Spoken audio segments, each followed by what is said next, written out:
Hi viewers, welcome to our channel. நாம என்ன பண்ணிட்டு இருக்கோம் அப்படின்னா பாலிட்டிக்கு ஒரு டாப் 300 கொஸ்டின்ஸ் அப்படின்னு சொல்லிட்டு குரூப் 4க்கு எக்ஸ்பெக்ட் பண்ணக்கூடிய கொஸ்டின்ஸா நம்ம வந்து பாத்துக்கிட்டு இருக்கோம் இல்லையா. ப்ரீவியஸ் வீடியோல வந்து பாத்தீங்கன்னா பார்ட் 1ல 50 கேள்விகள் வந்து கம்ப்ளீட் பண்ணிருப்போம். சோ இந்த வீடியோல வந்து பாத்தீங்கன்னா அதோட கண்டினியூஸா இருக்கக்கூடிய நெக்ஸ்ட் 50 கேள்விகள் தான் பார்க்க போறோம். ஓகேவா? இது நீங்க டிஎன்பிஎஸ்சில குரூப் 1 அண்ட் குரூப் 2 ரெண்டுக்குமே ப்ரிப்பேர் பண்றவங்களுக்கும் இது ரொம்ப வேலிடான கொஸ்டின்ஸ் தான் இருக்கும். சோ வீடியோவை எண்ட் வரைக்கும் ஸ்கிப் பண்ணாத பாருங்க. அதே போல ஒவ்வொரு கொஸ்டின்ஸ்க்கு ஆன்சர் தெரிஞ்சிருந்தது அப்படின்னா அதுக்கான ஆன்சரை கமெண்ட் செக்ஷன்ல தாராளமா சொல்லலாம். ஓகேவா? அதே போல வீடியோவோட எண்ட்ல உங்களுக்கு 50 கேள்விகளுக்கு எவ்வளவு கொஸ்டின்ஸ் தெரிஞ்சிருந்தது அப்படிங்கறதையும் மறக்காம கமெண்ட் செக்ஷன்ல சொல்லுங்க. ஓகேவா? ஓகே, வீடியோக்குள்ள போகலாம். கேள்வி 1. கீழே தரப்பட்டுள்ள கூற்றுகளில் மத்திய நிர்வாக தீர்ப்பாயத்துடன் தொடர்புடைய கூற்றுகளில் எது சரியானது என கூறு. என்ன கொடுத்திருக்காங்க அப்படின்னா, இது ஒரு திட்டப்பூர்வமான அமைப்பு, அதாவது மத்திய நிர்வாக தீர்ப்பாயத்தை ஒரு திட்டப்பூர்வமான அமைப்பு அப்படின்னு சொல்றாங்க. அடுத்து, தன் உறுப்பினர்கள் நிர்வாக பின்னணியிலிருந்து தான் வருகிறார்கள். இதோட உறுப்பினர்கள் வந்து நிர்வாக பின்னணியில இருந்து தான் வராங்க. அதாவது எப்படி சொல்றாங்கன்னா, பணத்தை யூஸ் பண்ணி அப்படிதான் வராங்க அப்படின்னும், உரிமையில் சட்ட விதிகளுக்கு உட்பட்டது அல்ல. உரிமையில வந்து சட்ட விதிகளுக்கு உட்பட்டதா இருக்கு அப்படிங்கிறது கிடையாது. அகில இந்திய பணிகள், மத்திய பணிகள் மற்றும் மத்திய அரசாங்க பதவியில் உள்ளோர் யாவரும் இதன் அதிகார எல்லைக்கு உட்பட்டவர்கள். அதாவது என்ன சொல்றாங்கன்னா, இந்த வேலையில இருக்கவங்க, அரசாங்கம் சம்பந்தப்பட்ட வேலையில இருக்காங்க இல்லையா, சோ அது இந்தியா லெவல்ல இருந்தாலும் சரி, ஓகேவா, சோ அவங்களுமே இதுல வந்து பாத்தீங்கன்னா இந்த அதிகார எல்லைக்கு உட்பட்டவர்களா இருக்காங்க அப்படின்னு சொல்லியிருக்காங்க. அடுத்து ஃபைனலா என்ன சொல்லியிருக்காங்கன்னா, இந்த அமைப்பு 1985ஆம் ஆண்டு ஏற்படுத்தப்பட்டது. அதாவது மத்திய நிர்வாக தீர்ப்பாயம் அப்படிங்கிறது 1985ல ஏற்படுத்தப்பட்டது அப்படின்னு சொல்லியிருக்காங்க. இதுல எது சரி அப்படிங்கறத நம்ம கண்டுபிடிக்கணும். டோட்டலா 5 இருக்கு, இதுல எது சரி அப்படிங்கறத நம்ம கண்டுபிடிக்கணும்.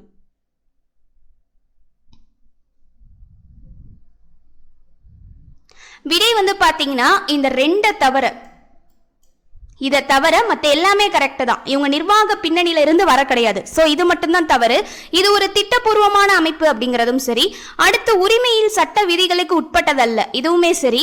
அடுத்து, அகில இந்திய பணிகள், மத்திய பணிகள் மற்றும் மத்திய அரசாங்க பதவியில் உள்ளோர் யாவரும் இதன் அதிகார எல்லைக்கு உட்பட்டவர்கள் அப்படிங்கிறதும் சரியே. அடுத்து லாஸ்டா இருக்கக்கூடியது, இந்த அமைப்பு 1985ஆம் ஆண்டு ஏற்படுத்தப்பட்டது, இதுவுமே சரி. அப்போ வந்துட்டு பாருங்க, நம்மளுக்கு செகண்ட் ஆப்ஷன் மட்டும் தான் தவறா இருக்கு. அப்போ இதுல ஆப்ஷன்ல எது கரெக்ட் அப்படின்னா தேர்டா இருக்கக்கூடிய ஆப்ஷன் 1, 3, 4 மற்றும் 5 சரி. ஓகேவா? அடுத்து கேள்வி 2. கீழ்கண்ட எந்த கூற்று உண்மையானது? அதாவது ஒவ்வொரு மாநிலங்களுக்கும் அதோட பாராளுமன்ற தொகுதிகளை கொடுத்திருக்காங்க. சோ அதுல எது கரெக்டா இருக்கு அப்படிங்கறத தான் நம்ம வந்து இப்ப மேட்ச் பண்ணணும். ஃபர்ஸ்ட் என்ன சொல்லிருக்காங்கன்னா, அசாமுக்கு 10 பாராளுமன்ற தொகுதிகள் பெற்றுள்ளது அப்படின்னு சொல்லியிருக்காங்க. அடுத்து, அருணாச்சல பிரதேசம் 2 பாராளுமன்ற தொகுதிகளை பெற்றுள்ளது. இமாச்சல பிரதேசம் 7 பாராளுமன்ற தொகுதிகளை பெற்றுள்ளது. அடுத்து ஃபைனலா என்ன சொல்லிருக்காங்கன்னா, புதுச்சேரி, இது யூனியன் பிரதேசமும் இல்லையா, சோ இது 2 பாராளுமன்ற தொகுதிகளை பெற்றுள்ளது அப்படின்னு சொல்றாங்க. இதுல எது கரெக்ட்?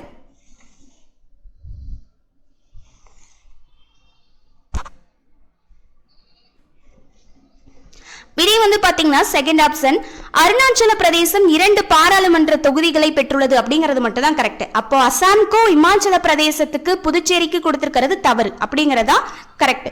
ஓகேவா? அப்போ செகண்ட் மட்டும் தான் நம்மளுக்கு கரெக்டா இருக்கு. நல்லா நோட் பண்ணிக்கோங்க. அருணாச்சல பிரதேசத்தோட பாராளுமன்ற தொகுதிகள் அப்படிங்கிறது மொத்தம் 2 தான். சரி, ஓகே. அப்போ ஒவ்வொன்றுக்கும் நம்ம பார்க்கலாமா? அசாம்க்கு வந்து எத்தனை பாராளுமன்ற தொகுதிகள் இருக்கு அப்படின்னா 14. சோ 14 தொகுதிகள் இருக்கு. அடுத்து, இமாச்சல பிரதேசத்துக்கு 7 அப்படின்னு கொடுத்திருக்காங்க. இதுக்கு 7 கிடையாது, 4. அடுத்து, புதுச்சேரி இது யூனியன் பிரதேசம் இல்லையா, இதுக்கு எவ்வளவு பாராளுமன்ற தொகுதிகள்னா வெறும் 1 தான் இருக்கு. அடுத்து நம்ம தமிழ்நாடு தெரிஞ்சுக்க வேண்டியது மிகவும் ரொம்ப அவசியம். தமிழ்நாடுக்கு எவ்வளவு இருக்கு அப்படின்னா 39 பாராளுமன்ற தொகுதிகள் இருக்கு. சோ இதை நோட் பண்ணி வச்சுக்கோங்க. அடுத்து கேள்வி 3. இந்திய தலைமை தேர்தல் ஆணையர் பதவி காலத்தில் இருக்கும்போது ஆணையரை நீக்குவதற்கு, அதாவது இந்திய தலைமை தேர்தல் ஆணையர் வந்து அவரோட பதவி காலத்துல இருக்காரு, ஓகேவா, அப்போ அவரை வந்து பதவி நீக்கணும் அப்படின்னா எதை யூஸ் பண்றதுனால அவரை நீக்க முடியும், அவருக்கு என்ன காரணத்தால அவரை பதவி நீக்க முடியும், அதுதான் கொஸ்டின். ஓகேவா? கொஞ்சம் இன்டைரக்டா கொடுத்திருக்காங்க, அவ்வளவுதான். பார்த்த உடனே மீனிங் புரியாத மாதிரி இருக்கும், கொஞ்சம் நல்லா படிச்சு பாத்தீங்கன்னா உங்களுக்கு புரியும். ஓகேவா? இப்போ ஆப்ஷனை படிச்சு பாருங்க. சில குற்றச்சாட்டுக்கள் அவருக்கு எதிராக நிரூபிக்கப்பட்டால் இந்தியாவின் தலைமை நீதிபதியால் நீக்கப்படலாம். அடுத்து 2, அமைச்சரவையில் கொண்டு வரப்படும் தீர்மானத்தின் அடிப்படையில் குடியரசுத் தலைவரால் நீக்கப்படலாம். அடுத்து, இந்தியாவின் தலைமை நீதிபதி, சட்ட அமைச்சர் மற்றும் துணை குடியரசுத் தலைவர் அடங்கிய குழுவால் நீக்கப்படலாம். அதுதான் அர்த்தம். அடுத்து, பாராளுமன்றத்தில் 2/3 அதாவது 3/2 பங்கு பெரும்பான்மையினரால் கொண்டு வரப்பட்ட தீர்மானத்தின் அடிப்படையில் குடியரசுத் தலைவரால் நீக்கப்படலாம் அப்படின்னு சொல்லியிருக்காங்க.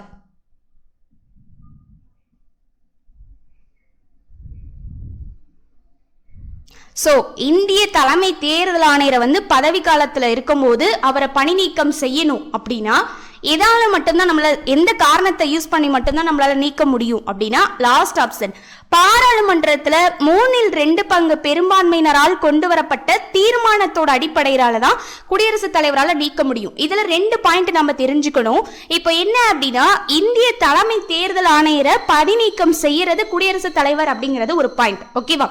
அடுத்து, எதனால அவராலையும் நீக்க முடியும் அப்படின்னா பாராளுமன்றத்தில், அதாவது 3/2 பங்குனா என்ன, அங்க இருக்கக்கூடிய 3/2 பங்கு உறுப்பினர்கள் அவங்க இல்ல இவர் தப்புதான் செஞ்சிருக்காரு, இது செட் ஆகல அப்படின்னு சொல்லி அவங்க தீர்மானம் ஓட் கொடுக்குறாங்கல்ல, அந்த மாதிரி அவங்களோட வாக்கு அளிக்கும் போது ஸோ அந்த 3/2 பங்கு உறுப்பினர்களோட வாக்களித்தன் மூலமா குடியரசுத் தலைவர் அவரை பணி நீக்கம் செய்யலாம். ஓகேவா? இதுதான் பாயிண்ட். அடுத்து கேள்வி 4, பின்வரும் சிந்தனையாளர்களில் எவர் ஒருவர் இந்திய அரசியலமைப்பை அதீத கூட்டாட்சி தன்மையுடையது என கூறியுள்ளார்? இது ஒரு ஸ்டேட்மெண்ட் கொஸ்டின், ஸ்ட்ரெயிட்டா இதுக்கான ஆன்சர் அவ்வளவுதான். விடை பாத்தீங்கன்னா ஆப்ஷன் சி, பால் ஆப்பிள் பை. அடுத்த கேள்வி 5, குடியரசுத் தலைவரின் ஒப்புதலுக்கு ஆளுநர் எந்த விதியின்படி ஒரு மசோதாவை ஒத்திவைக்கலாம்?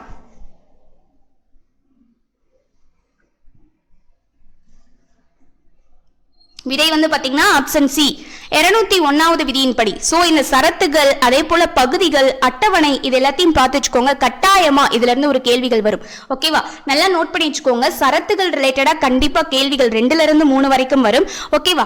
அடுத்து பாத்தீங்கன்னா சட்டப்பிரிவு இருக்கு இல்லையா? சோ சட்டப்பிரிவு ரிலேட்டடாவும் கண்டிப்பா டிஎன்பிஎஸ்சில நீங்க எந்த எக்ஸாம் எழுதினாலும் கேட்பாங்க. அதுல ரொம்ப இம்பார்ட்டன்ட் 42வது சட்ட திருத்தம். ஓகேவா? அடுத்து கேள்வி 6, கீழே கொடுக்கப்பட்டுள்ள வாக்கியம் குறித்து கருத்து தெரிவிக்க. அதாவது எது ரிலேட்டடா கொடுத்திருக்காங்கன்னா, நிர்வாகத்தின் மீது நீதித்துறையின் கட்டுப்பாட்டின் நோக்கம், இதுல எது கரெக்டா இருக்கு அப்படின்னு சொல்லி பார்க்கணும்.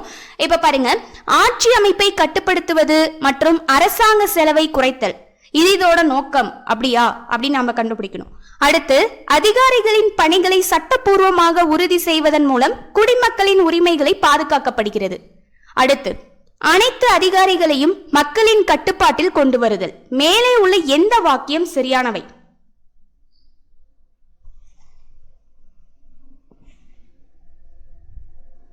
விடை பாத்தீங்கன்னா செகண்ட் ஆப்ஷன், 2 மட்டும்தான் சரியானவை.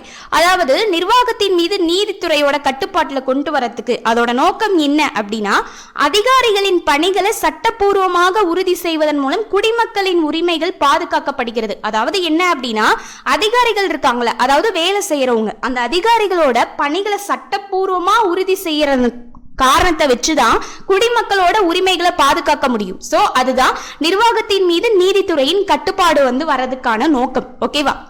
அடுத்து கேள்வி 7, கீழே கொடுக்கப்பட்டுள்ள குறியீடுகளை கொண்டு பட்டியல் 1ஐ பட்டியல் 2உடன் பொருத்தி சரியான விடையை தேர்வு செய்யுக. பட்டியல் 1, பட்டியல் 2 கொடுத்திருக்காங்க. அதாவது சட்டம், அதுக்கு என்னென்ன அப்படிங்கறத கண்டுபிடிக்கணும். ஓகேவா? 1909ஆம் ஆண்டு சட்டம் அப்படிங்கிறது எதற்காக? 1919ஆம் ஆண்டு சட்டம் அப்படிங்கிறது எதற்காக? 1935ஆம் ஆண்டு சட்டம், அடுத்து 1947ஆம் ஆண்டு சட்டம்.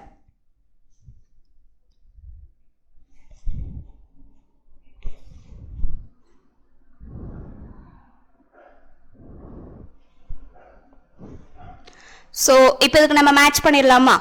1909ஆம் ஆண்டு சட்டம் அப்படிங்கிறது வகுப்பு வாரி பிரதிநிதித்துவத்துக்காக. ஓகேவா? அடுத்து 1919ஆம் ஆண்டு சட்டம், இது எதற்காக அப்படின்னா மாநிலத்தில் இரட்டை ஆட்சி, இது ரொம்ப ரொம்ப முக்கியம். ஓகேவா? அடுத்து 1935ஆம் ஆண்டு சட்டம் அப்படிங்கிறது இந்திய செயலர் பதவி நீக்கப்படுதல். அடுத்து 1947ஆம் ஆண்டு சட்டம் அப்படிங்கிறது அனைத்து இந்திய கூட்டாட்சி. ஓகேவா? ஸோ 1909ஆம் ஆண்டு சட்டம் அப்படிங்கிறது மின்டோ மார்லி சீர்திருத்தம் அப்படிங்கிறது தெரியும். அதே போல 1919ஆம் ஆண்டு சட்டம் அப்படிங்கிறது மாண்டேகு சென்ஸ்போர்ட் சீர்திருத்தம். ஓகேவா? ஸோ இதெல்லாம் தெரிஞ்சது. இப்போ 1909ஆம் ஆண்டு சட்டம் அப்படிங்கிறது எதற்காக? வகுப்பு வாரி பிரதிநிதித்துவம். ஓகேவா? ஸோ இந்த சட்டத்து மூலியமா அதை கொண்டு வந்தாங்க. அடுத்து 1919ஆம் ஆண்டு சட்டத்துப்படி எதை கொண்டு வராங்க அப்படின்னா மாநிலத்தில் இரட்டையாட்சி. இது ரொம்ப ரொம்ப முக்கியம். அடுத்து 1935ஆம் ஆண்டு சட்டம் அப்படிங்கிறது கூட்டாட்சி. இது ரொம்ப ரொம்ப முக்கியம். ஓகேவா? 1935ஆம் ஆண்டு சட்டம் அப்படிங்கிறது இந்திய செயலர் பதவி நீக்கப்படுதல். அடுத்து 1947ஆம் ஆண்டு சட்டம் அப்படிங்கிறது அனைத்து இந்திய கூட்டாட்சி. ஓகேவா? சோ அப்ப இதுக்கான ஆன்சர் என்ன அப்படின்னா ஆப்ஷன் சி 3 4 2 1. ஓகேவா? அடுத்து கேள்வி 8. ஐக்கிய நாடுகள் சபையின் மனித உரிமைகள் ஆணையத்தின் முதலாவது உயர் ஆணையர் யார்? சோ இது ஸ்டாட்டிக் ஜிகே ரிலேட்டடான கொஸ்டின். இதுக்கான ஆன்சர் வந்து பாத்தீங்கன்னா ஃபர்ஸ்ட் ஆப்ஷன் ஜோஸ் அயலாலோசோ. ஓகேவா? அடுத்து கேள்வி 9. லோக் அதாலத் என அழைக்கப்படுவது எது?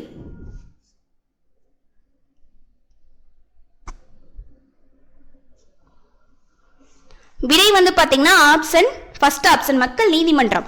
அதை வந்து நம்ம வந்து பார்த்திருப்போம். லோக்பால், லோக் அதாலத், லோக் ஆயோக்தா அப்படின்னு சொல்லி நம்ம வந்து பார்த்திருப்போம். இப்போ லோக் அதாலத் அப்படின்னா நிறைய பேர் இது ஏதோ டிஃப்ரெண்டான கான்ஸ்டியூஷன்ல இருக்கக்கூடிய ஒரு டிஃப்ரெண்டான டாபிக் போல அப்படின்னு சொல்லி நினைச்சுக்கிட்டு இருக்காங்க.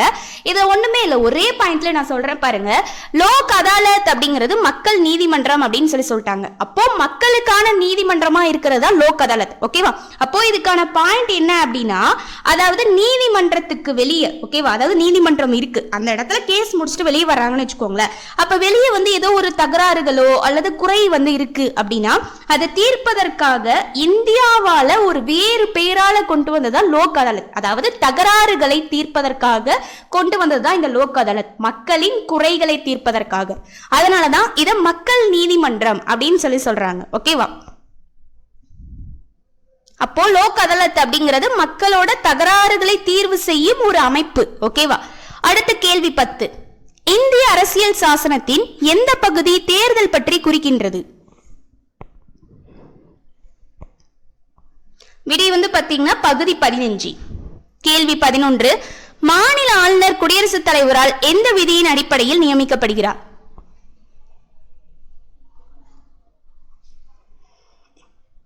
விடை வந்து பாத்தீங்கன்னா ஆப்ஷன் டி 155. மாநில ஆளுநர் குடியரசுத் தலைவரால் தானே நியமிக்கப்படுறாரு. இது கரெக்ட் தான். மாநில ஆளுநர் வந்து பாத்தீங்கன்னா குடியரசுத் தலைவரால் தான் நியமிக்கப்பட முடியும். ஓகேவா? அடுத்த கேள்வி 12. மத்திய லஞ்ச ஒழிப்பு ஆணையம் பற்றிய வாக்கியங்களில் எவை சரியானவை? 1. மத்திய கண்காணிப்பு ஆணையம் 1964இல் அமைக்கப்பட்டது. இதன் செயல்பாடுகள் குறித்த ஆண்டு அறிக்கையை மத்திய உள்துறை அமைச்சகத்திடம் சமர்ப்பிக்க வேண்டும். 3. லஞ்ச குற்றத்திற்காக பிடிபடும் போது அரசு ஊழியர் மீது விசாரணை நடத்த அதிகாரம் உடையது. இதுல எது சரி?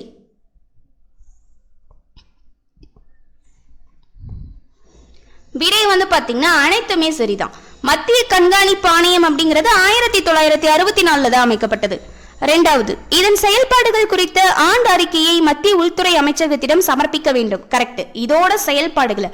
அடுத்து லஞ்ச குற்றத்திற்காக பிடிபடும் பொது அரசு ஊழியர் மீது விசாரணை நடத்த அதிகாரம் உடையது. சோ இது எல்லாமே மத்திய லஞ்ச ஒழிப்பு ஆணையத்தோட பணிகளா தான் இருக்கு. சோ இது எல்லாமே சரி.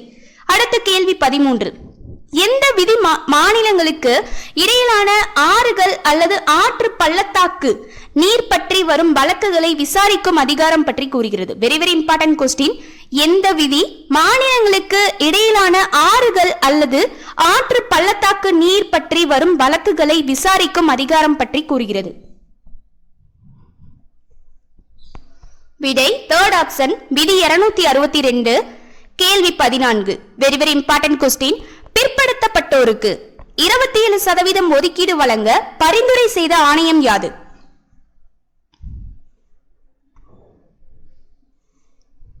விடை வந்து பாத்தீங்கன்னா மண்டல ஆணையம். ஓகேவா? கேள்வி 15. நீதியின் செயலாட்சி என்றால், அதாவது நீதியின் செயலாட்சி அப்படிங்கறத என்னன்னு சொல்லுவாங்க?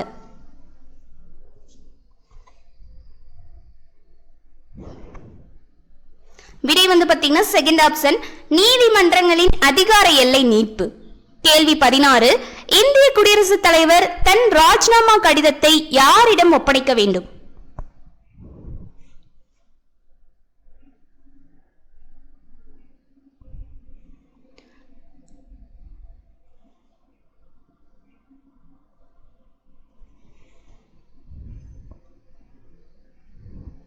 விடை வந்து பாத்தீங்கன்னா இந்திய துணை குடியரசுத் தலைவர். ஓகேவா? இந்திய குடியரசு துணைத் தலைவர் அல்லது இந்திய துணை குடியரசுத் தலைவர். இவரது ஜனாதிபதி அப்படின்னு சொல்றாங்க. சரி, ஓகே, இதுல கொஞ்சம் நம்ம எக்ஸ்ட்ரா தெரிஞ்சுக்கலாம். இப்போ இந்திய குடியரசுத் தலைவர் வந்து என்ன பண்றாரு அப்படின்னா, அவர் பதவி விலகும் போது அவரோட ராஜினாமா கடிதத்தை துணை குடியரசுத் தலைவர் கிட்ட தந்துடுறாரு. ஓகேவா? அதே போல இப்போ குடியரசுத் தலைவர் வந்து அந்த ஆட்சியில இல்ல, அவரோட பதவி காலம் வந்து முடியுது அப்படின்னு வச்சுக்கோங்களேன். அப்போ அவருக்கு பதிலா யார் ஆட்சி செய்வாங்க அப்படின்னா இந்த துணை குடியரசுத் தலைவர் தான் அந்த இடத்துல இருப்பாரு. ஓகேவா? சோ குடியரசுத் தலைவருக்கு அடுத்த உரிமை யாருக்கு இருக்கு அப்படின்னா துணை குடியரசுத் தலைவருக்கு தான் எக்ஸாக்ட்லி இருக்கு. ஓகேவா? சோ அதே போல முதல் குடிமகன் அப்படின்னுமே நம்ம குடியரசுத் தலைவரை சொல்றோம். நம்மளோட அரசியலமைப்பு படி குடியரசுத் தலைவர் அப்படிங்கிறவரு பெருசா தெரியல அப்படின்னாலும் குடியரசுத் தலைவர் தான் முதல் குடிமகனா கருதப்படுறாரு. ஓகேவா? சோ அவருக்கு பவர் அந்த அளவுக்கு அதிகமா இருக்கு. அதே போல இன்னும் என்ன தெரிஞ்சுக்கணும் அப்படின்னா, இப்போ குடியரசுத் தலைவர் இருக்காருல்ல, இப்ப குடியரசுத் தலைவர் வந்து பதவி விலகுறாரு. ஏதோ ஒரு காரணத்தால அவருக்கு மேல வழக்கு இருக்கலாம், இல்ல அவரோட வயது வந்து அந்த பதவிக்கான வயது வந்து முடிஞ்சிருக்கலாம். சோ அவரோட தற்காலிகமான, அதாவது தற்செயலா எதிர்பாராத விதமா அவருக்கு வந்து இறப்பு நடந்துருது. அப்படிங்கும் போது அந்த இடத்துல யார் அவர் பதவியை வந்து செய்வாங்க அப்படின்னா துணை குடியரசுத் தலைவர் தான் இருப்பார். எக்ஸாக்ட்லி. ஓகேவா? சோ இந்திய துணை குடியரசுத் தலைவருக்கு அடுத்த ஆட்சி அதிகாரம் துணை குடியரசுத் தலைவருக்கு தான் இருக்கு அப்படிங்கறத நம்ம தெரிஞ்சுக்கணும். ஓகேவா? சரி, ஓகே, உங்களுக்கான ஒரு எக்ஸ்ட்ரா கொஸ்டின் என்ன அப்படின்னா, இப்போ குடியரசுத் தலைவர் இல்லாதப்ப துணை குடியரசுத் தலைவருக்கு அந்த அதிகாரம் இருக்கு.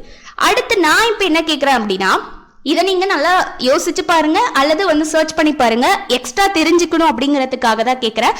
இப்போ குடியரசுத் தலைவரும் இல்ல, துணை குடியரசுத் தலைவரும் இல்ல, இது என்னடா புது கேள்வியா இருக்கு அப்படின்னா, இந்த மாதிரி நடந்தது இல்ல, ஆனா இது ஒரு எக்ஸெப்ஷனான கொஸ்டின். இது குரூப் 1ல ஒரு டைம் கேட்டிருக்காங்கன்னு நினைக்கிறேன், ஒரு டைம் பார்த்த மாதிரி இருக்கு. இப்போ நம்ம அரசியலமைப்புல ஏதோ ஒரு சூழலால குடியரசுத் தலைவரும் இல்ல, துணை குடியரசுத் தலைவரும் இல்ல அப்படின்னா, இப்ப குடியரசுத் தலைவர் இல்லாதப்ப துணை குடியரசுத் தலைவர் வந்து ஆட்சி செய்வார். அப்போ அவங்க ரெண்டு பேருமே இல்லாதப்ப யார் வந்து ஆட்சி செய்வாங்க? துணை குடியரசுத் தலைவரும் இல்லாதப்ப அந்த இடத்துல யார் வந்து ஆட்சி செய்வாங்க? குடியரசுத் தலைவர் பதவியை யார் பாத்துக்குவாங்க?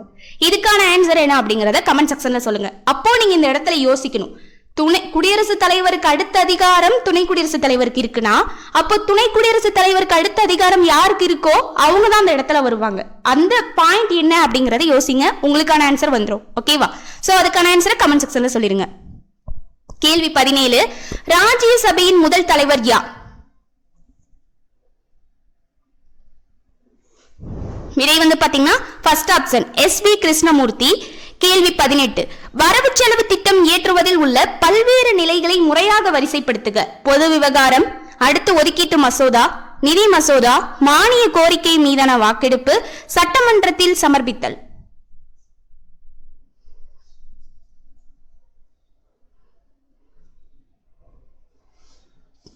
சரி, ஓகே, இப்போ நம்ம வரிசைப்படுத்திடலாம். வரவு செலவு திட்டம் இயற்றுவதில் எப்படி ஃபர்ஸ்ட் வந்துட்டு வரணும் அப்படின்னா, ஃபர்ஸ்ட் சட்டமன்றத்தில் சமர்ப்பிக்கணும், இது ஃபர்ஸ்ட் வரணும். அடுத்து என்ன பண்ணணும் அப்படின்னா, அடுத்து வந்து பாத்தீங்கன்னா பொது விவகாரம். ஓகேவா? இது செகண்டா வரணும். அடுத்து வந்து பாத்தீங்க அப்படின்னா மானிய கோரிக்கை மீதான வாக்கெடுப்பு வரணும். அடுத்து ஃபோர்த்தா ஒதுக்கீட்டு மசோதா. அடுத்தது வந்து பாத்தீங்க அப்படின்னா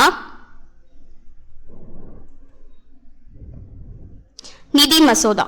இதுதான் லாஸ்ட். ரெண்டு இடத்துல 2 அப்படின்னு சொல்லி வந்திருக்கு. ஸோ இந்த இடத்துல 3 அப்படின்னு சொல்லி வரணும். ஓகேவா? இப்போ வரவு செலவு திட்டம் இயற்றுவதில், அதாவது எந்தெந்த படிநிலைகள்ல வந்து ஃபர்ஸ்ட்ல இருந்து போகணும் அப்படிங்கிறது தான் இதுக்கான கொஸ்டின். கொஞ்சம் நல்லா அண்டர்ஸ்டாண்ட் பண்ணிக்கிட்டு ஆன்சர் பண்ணணும்.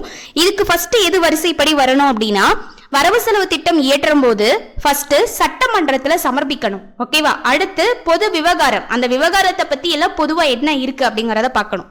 அடுத்து மானிய கோரிக்கை மீதான வாக்கெடுப்பு, அந்த மானிய கோரிக்கையில வாக்கெடுப்பு எவ்வளவு இருக்கு. அடுத்து ஒதுக்கீட்டு மசோதா.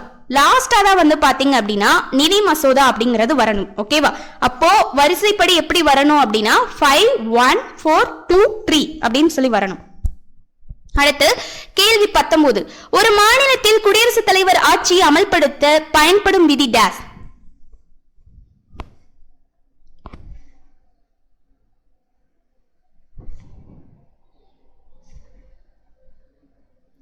விடை வந்து பாத்தீங்கன்னா தேர்ட் ஆப்ஷன் 1 மற்றும் 4. அதாவது விதி 356ஐயும் பயன்படுத்துவாங்க, விதி 365ஐயும் பயன்படுத்துவாங்க.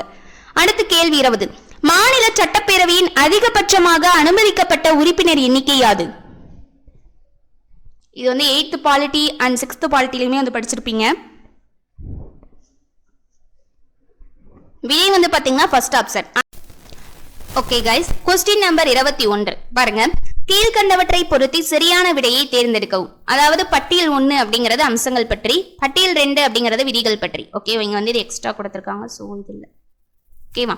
இப்போ வந்துட்டு பாத்தீங்க அப்படின்னா உச்ச நீதிமன்றத்தின் பேராணை அதிகாரம், அரசாங்கத்திற்கு எதிரான வழக்குகள், உயர் நீதிமன்றத்தின் பேராணை அதிகாரம், நீதி புனராய்வு அதிகாரத்தின் அதிகாரம் அப்படின்னு கொடுத்திருக்காங்க. சோ இதுக்கான விதிகள் என்ன அப்படிங்கறத நம்ம வந்து மேட்ச் பண்ணணும். ஓகேவா?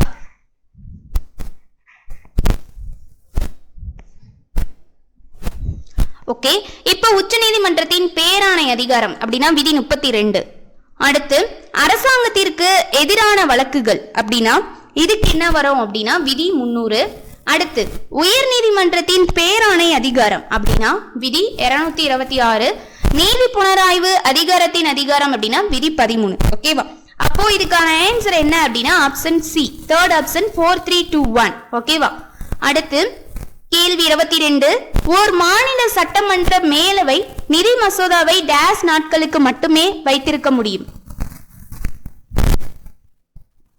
விடை வந்து பாத்தீங்கன்னா லாஸ்ட் ஆப்ஷன் 14 நாட்களுக்கு மட்டும்தான் அவங்களுக்கான அதிகபட்ச டைம், அதுக்கு மேல வச்சிருக்கவே முடியாது. ஓகேவா? அடுத்த கேள்வி 23. மாநில அரசு பணியாளர் தேர்வாணையத்தின் உறுப்பினர்களை பணியமர்த்துவது யார்?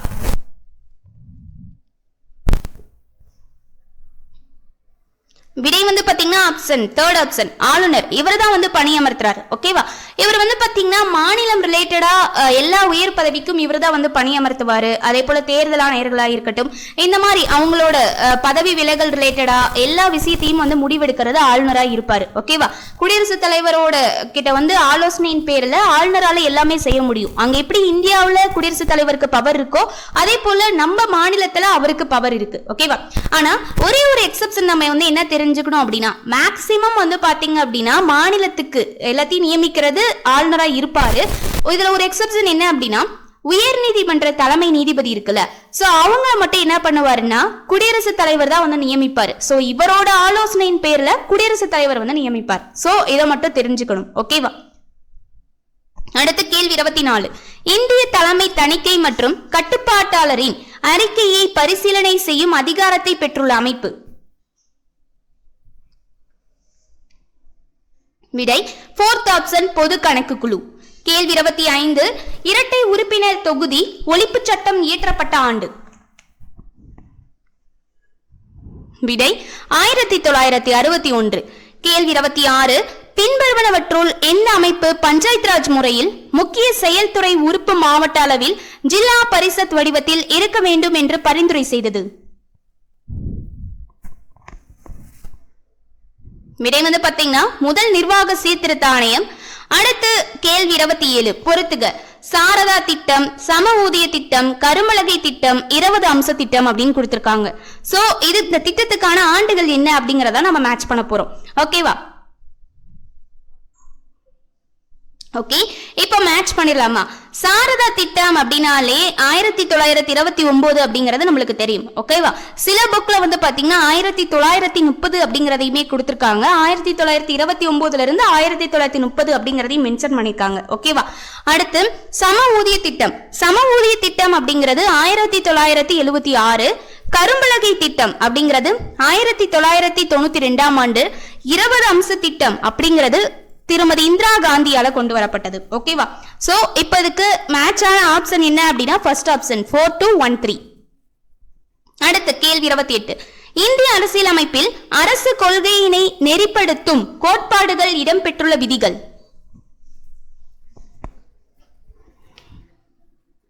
விடை வந்து பாத்தீங்கன்னா செகண்ட் ஆப்ஷன் விதி 36 இருந்து 51 வரைக்கும். கேள்வி 29. கூற்றும் காரணமும். கூற்று ஆளுநரின் அறிக்கையின் அடிப்படையில் ஒரு மாநிலத்தில் மாநில நெருக்கடி நிலையை கொண்டு வரலாம். காரணம் மாநில நெருக்கடி நிலையின் போது மாநிலத்தின் அரசியலமைப்பு ரீதியான தலைவர் அரசாங்கத்தின் தலைவர் ஆகிறார்.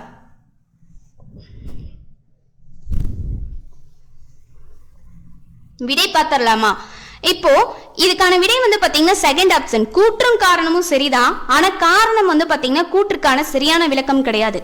ஆளுநரின் அறிக்கையின் அடிப்படையில் ஒரு மாநிலத்தில் மாநில நெருக்கடி நிலையை கொண்டு வரலாம், இது எக்ஸாக்ட்லி ரைட்.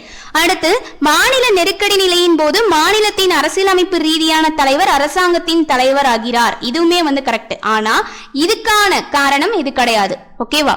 கூற்றுகளா பார்க்கும்போது ரெண்டும் சரியாதான் இருக்கு. அடுத்து கேள்வி 30. இந்தியா டேஸ் கட்சி முறையை பெற்றுள்ளது. விடை பல கட்சி முறை. கேள்வி 31. கீழ்கண்டவர்களில் இந்திய துணை குடியரசுத் தலைவராக பதவி வகித்தவர்கள் யார்? அதாவது இந்த 4 பேர் கொடுத்திருக்காங்கல்ல, முகமது ஹிதயத்துல்லா, பக்ருதீன் அலி அகமது, நீலம் சஞ்சு ரெட்டி, சங்கர் தயாள் சர்மா, இவங்களை கொடுத்திருக்காங்க. இதுல யாரெல்லாம் இந்திய துணை குடியரசுத் தலைவரா இருந்தாங்க அப்படிங்கறத நம்ம வந்து கண்டுபிடிக்கணும். அதான் கொடுத்திருக்காங்க. மேற்கண்ட குறியீடுகளில் இருந்து சரியான பதிலை தேர்ந்தெடுக்கவும்.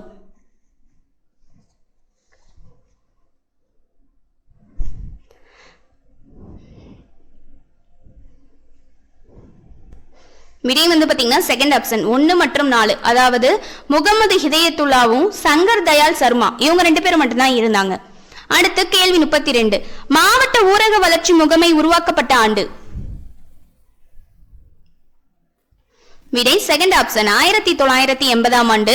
கேள்வி 33. கூற்று ஒத்திவைப்பு தீர்மானம் மாநிலங்களவையால் பயன்படுத்தப்படுவது கிடையாது.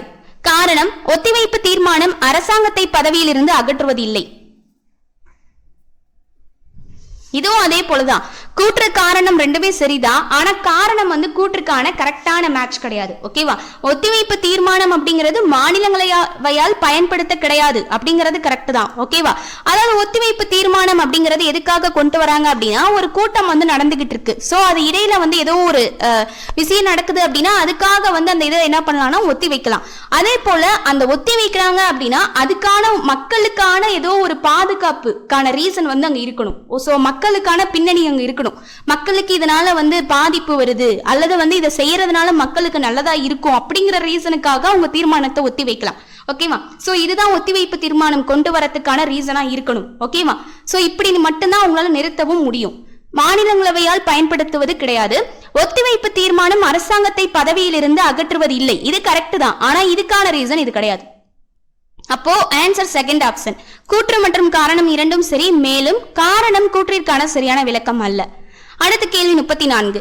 இந்திய அரசியலமைப்பு நிர்ணய சபையின் வாக்கியத்தை கவனிக்கவும். கீழே குறிப்பிட்டுள்ள வாக்கியங்களில் எது அல்லது எவை சரியானவை? என்ன கொடுத்திருக்காங்கன்னா, மகாத்மா காந்தி இந்திய அரசியலமைப்பு நிர்ணய சபையின் உறுப்பினர் அல்ல. அடுத்து அரசியல் நிர்ணய சபையின் தலைவராக டாக்டர் ராஜேந்திர பிரசாத் டிசம்பர் 11, 1946 தேர்ந்தெடுக்கப்பட்டார். 3. அரசியல் நிர்ணய சபை கேபினட் மிஷன் தீர்மானத்தால் உருவாக்கப்பட்டது. 4. தேசிய கொடியை மட்டும் அரசியல் நிர்ணய சபை ஏற்றுக்கொண்டது, தேசிய கீதத்தை ஏற்றுக்கொள்ளவில்லை.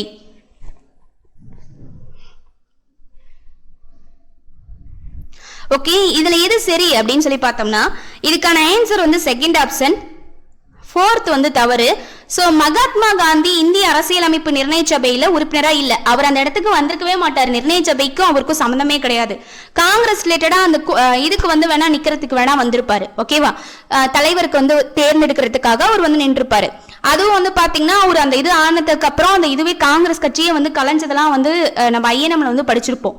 அடுத்து அரசியல் நிர்ணய சபையின் தலைவராக டாக்டர் ராஜேந்திர பிரசாத் டிசம்பர் 11, 1946 தேர்ந்தெடுக்கப்பட்டார். சரிதான். அடுத்து 3. அரசியல் நிர்ணய சபை கேபினட் மிஷன் தீர்மானத்தால் உருவாக்கப்பட்டது. இதுவுமே சரிதான். அப்போ 4 தான் வந்து தவறா இருக்கு. அப்போ ஆன்சர் செகண்ட் ஆப்ஷன் 1, 2 மற்றும் 3. ஓகேவா? அடுத்த கேள்வி 35. நீதி புனராய்வு எந்த நாட்டிலிருந்து பெறப்பட்டது? விடை அமெரிக்கா. நமது அரசியல் அமைப்புக்கான நீதி புனராய்வு எங்கிருந்து பெறப்பட்டது அப்படின்னா அமெரிக்கா நாட்டிலிருந்து பெறப்பட்டது. கேள்வி 36. தெலுங்கானா இந்தியாவின் 29வது மாநிலமாக உருவான ஆண்டு. சோ தெலுங்கானா அப்படிங்கிறது 29வது மாநிலம் அப்படிங்கிறது ஒரு கொஸ்டின். அது எப்ப வந்து உருவானுச்சு, எந்த ஆண்டை வந்து இது பண்ணாங்க அப்படின்னா விடை 2014ஆம் ஆண்டு. கேள்வி 37. பஞ்சாயத் ராஜை முதலில் நடைமுறைப்படுத்திய மாநிலம் இது. விடை வந்து பாத்தீங்கன்னா ராஜஸ்தான். கேள்வி 38. டேஸ் என அறியப்படும் 74வது சட்ட திருத்தம் 3 வகையான நகராட்சி அமைய பெறுவதற்கு வகை செய்கிறது. விடை நகர்பாலி சட்டம். கேள்வி 39. சமதர்மம் மற்றும் சமய சார்பின்மை என்ற வார்த்தை எந்த அரசியலமைப்பு திருத்தத்தின்படி முகப்புரையில் சேர்க்கப்பட்டது? விடை பாத்தீங்கன்னா ஆப்ஷன் பி 42வது சட்ட திருத்தம். சோ அதிகமா வரக்கூடியது 42வது சட்ட திருத்தம் தான். கேள்வி 40. Doctor B.R. அம்பேத்கரால் இந்திய அரசியலமைப்பின் இதயமும் உயிரும் என வர்ணிக்கப்பட்ட அடிப்படை உரிமை எது? அதாவது B.R. அம்பேத்கரால இந்திய அரசியலமைப்பின் இதயமும் உயிரும் அப்படின்னு வர்ணிக்கப்பட்ட அடிப்படை உரிமை, அல்லது இதயம் மற்றும் ஆன்மா என்று வர்ணிக்கப்பட்ட அடிப்படை உரிமை அப்படின்னு கேட்டா அது ரெண்டுமே ஒரே கொஸ்டின் தான்.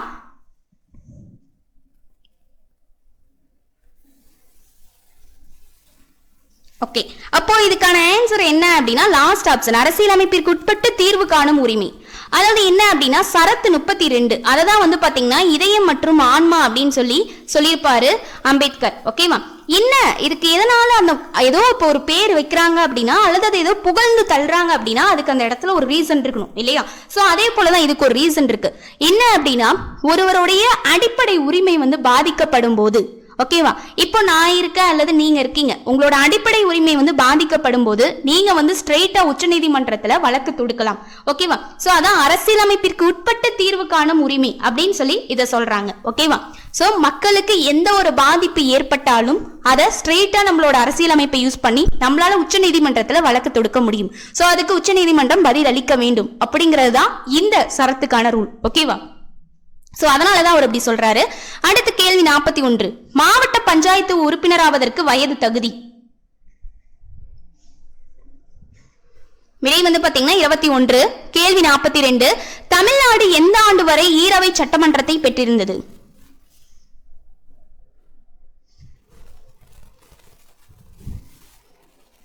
விடை பாத்தீங்கன்னா 1986 ஃபர்ஸ்ட். ஓகேவா? சோ அதுக்கப்புறமே பாத்தீங்கன்னா ஓரவை சட்டமன்றமா ஆயிருச்சு. ஓகேவா? சட்டமேலவை மசோதா நீக்கம் மசோதா மூலியமா கொண்டு அடுத்து என்ன பண்ணிட்டாங்க அப்படின்னா ஓரவை சட்டமன்றமா நம்ம தமிழ்நாட்டை கொண்டு வந்துட்டாங்க. இதுல ஈரவை சட்டமன்றத்துக்கு ஒரு 6 மாநிலங்கள் இருக்கும். ஓகேவா? அதை பார்த்துக்கோங்க. அடுத்த கேள்வி 43. மேலவை உறுப்பினர்கள் மறைமுகமாக தேர்ந்தெடுக்கப்படுகிறார்கள் அப்படிங்கிறது ஒரு பாயிண்ட். எத்தனை பேர் கலை, இலக்கியம், அறிவியல் மற்றும் சமூக பணியில் சிறப்பாக பணிபுரிந்தவர்களை குடியரசுத் தலைவரால் நியமிக்கப்படுகிறார்கள்?